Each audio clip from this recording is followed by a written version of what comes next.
네, 오늘의 코인 금요일의 남자를 한번 만나볼 시간입니다. 오늘따라 얼굴이 좀 화사하신 것 같은데요. 우리 NFT 관련해서 오늘도 이 글로벌 이슈들 다뤄줄 이강훈 대표님 한번 만나볼게요. 대표님 반갑습니다. 네, 반갑습니다. 네, 오늘도 다양한 이슈들 알려주신다라고 하고요. 저희가 또 시간이 많지 않기 때문에 하루빨리 또 이야기 들어보도록 하겠습니다. NFT 관련해서 아시아 시장, 아시아 웹 시장에 관한 이야기들 오늘 처음으로 좀 디테일하게 들려주실 이야기인 것 같은데요. 귀 기울여서 들어보면 좋을 내용인 것 같습니다. 오늘 어떤 주제부터 좀 알려주실 건가요? 네, 지금 이제 연말이다 보니까 그 올해 어느 지역이 좀 웹3 쪽이 핫했나 그런 부분을 미국의 블록체인 업체인 체인널리시스라는 업체가 있는데요. 그 업체에서 조사한 결과를 좀 공유해 드리려고 합니다. 특히 아시아 쪽이 좀 핫했다라고 얘기를 하고 있는데 저희가 뭐 베트남, 필리핀, 뭐 인도네시아, 호주 이런 쪽까지 이제 다 봤을 때 그 어떻게 보면 이제 크게 이제 아시아 쪽으로 좀 들어가잖아요. 그래서 베트남 하면 여러분들도 다 아시겠지만 엑시 인피니티라는 그 게임 맞아요. 때문에 계속해서 웹3 영역에서는 좀 핫한 지역으로 떠오르고 있습니다. 근데 갑자기 또 이제 튀어오른 그 전에는 이제 15위였다가 2위까지 뛰어오른 나라가 있는데 어디인 것 같으세요?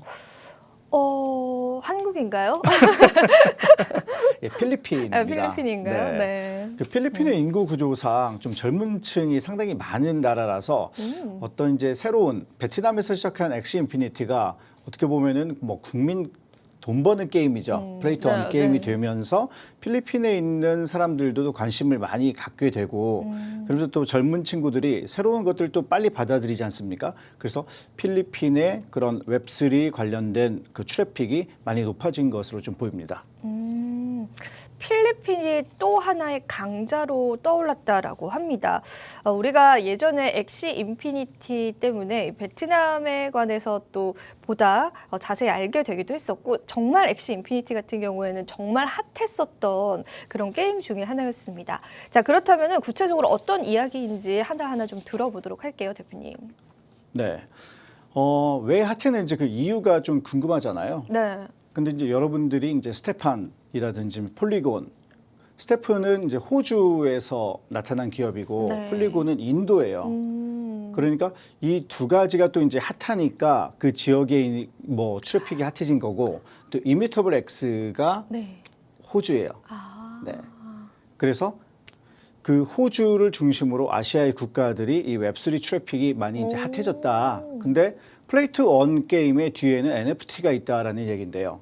왜냐하면 플레이트 이 게임의 인게임 아이템이라고 불리잖아요. 그런 것들을 NFT로 발행을 해서 NFT가 오픈시나 매직 에덴 등에서 이제 거래되면서 트래픽을 불러왔다라는 그런 좋은 소식인데 또 나쁜 소식은 지금 크립토 겨울이지 않습니까? 그래서 크립토 시장이 상당히 안 좋아지면서 기존의 탈중앙화 거래소들이 많이 폐쇄되거나 트래픽이 낮아졌다고 합니다. 예, 그런 부분은 좀 안타까운 일이죠. 네, 일단은 이 아시아 국가에서 이렇게 트래픽이 높아질 수밖에 없었던 이유들에 관해서 먼저 짚어주셨는데 이제 그러다 보니까 이 아시아 지역에 이제 많은 또 개발들이 일어나기도 하고 이 크립토 관련해서 그리고 웹3 관련해서도 관심이 많아지기도 하고 또 그에 따라서 다양한 프로젝트들이 좀 시행이 되기도 하는 것 같은데요.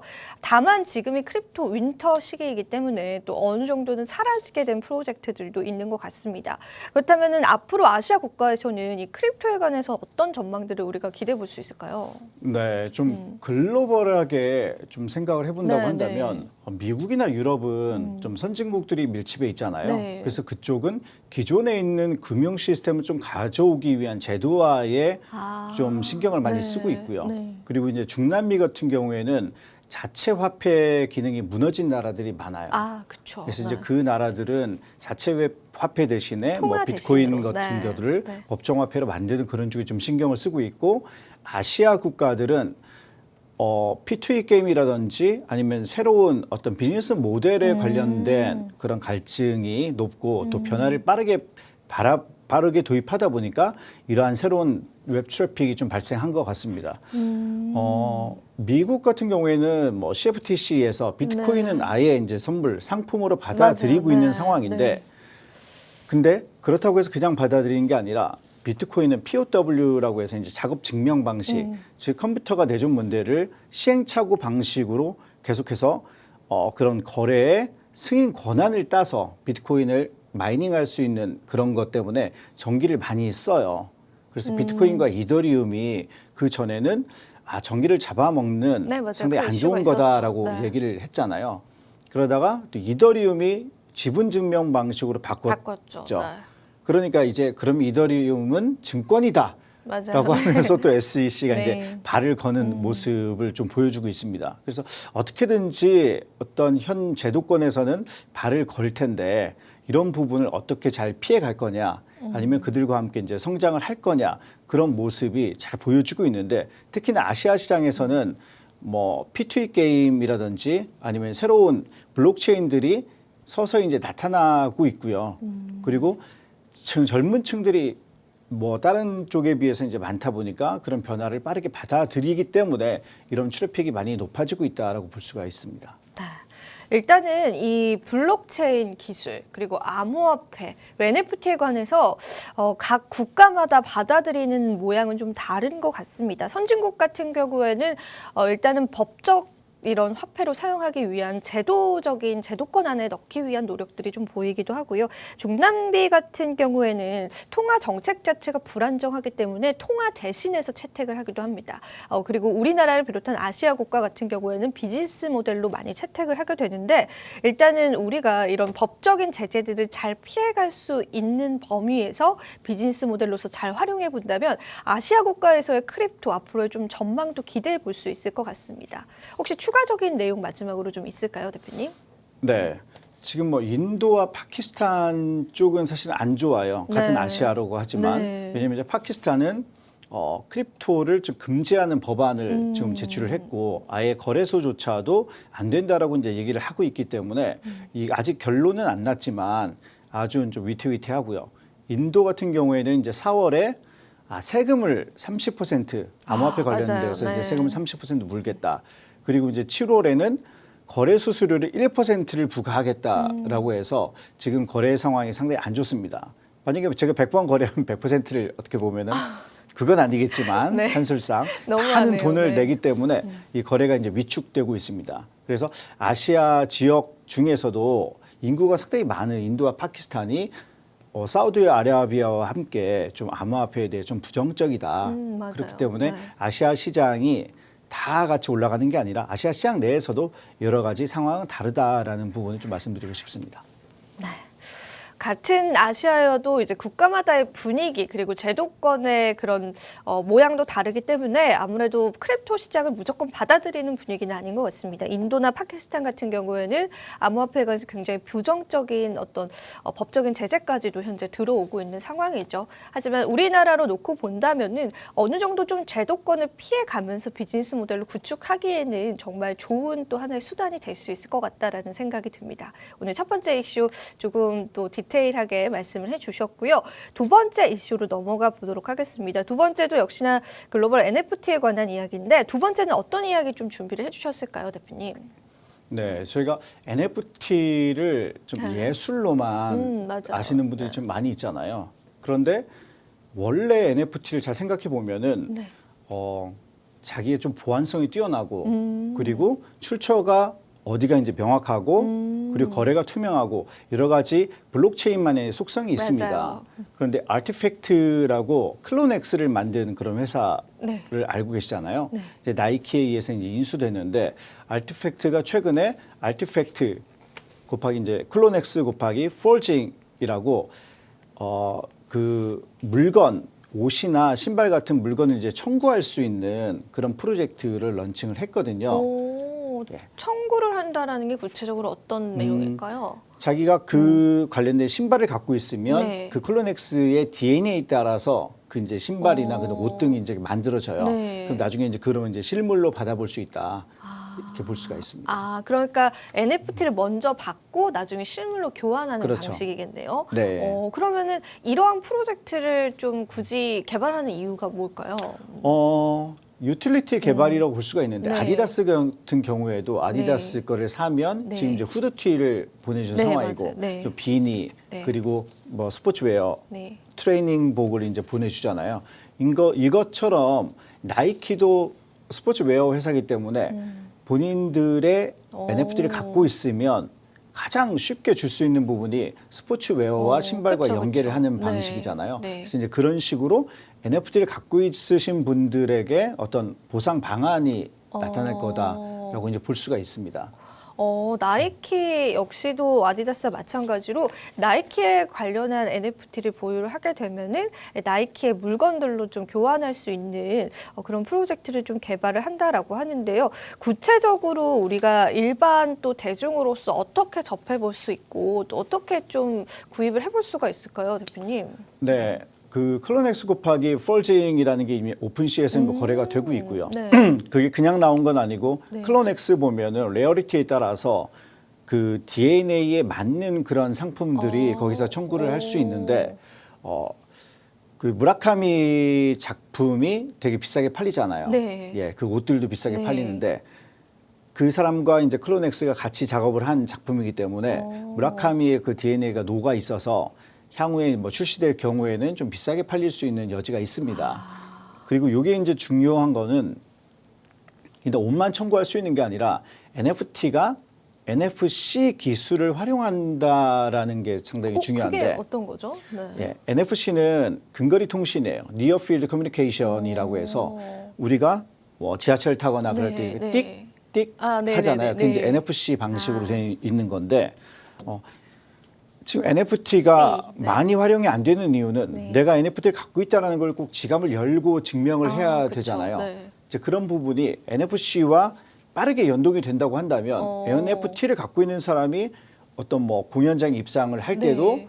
그냥 NFC 기술을 이용해서 갈 수가 있고 그리고 나이키가 그 나이키 웨어에 뭐 이렇게 차고 달리고 여러 가지 이제 통시들을 네, 하면서 이 사람이 심박동이나 얼마나 운동했는지 그런 것들을 좀 빠르게 전달을 하고 있잖아요. 그러니까 그런 것들을 NFT와도 이제 연동을 해서 이런 작업을 하겠다라는 얘기인데 그게 NFT와 NFC가 제대로만 연동이 된다면 지금 약간 그 정체 상태에 있는 NFT의 판매나 그런 비즈니스 모델들이 많이 확장이 될 것으로 기대가 되고 있습니다.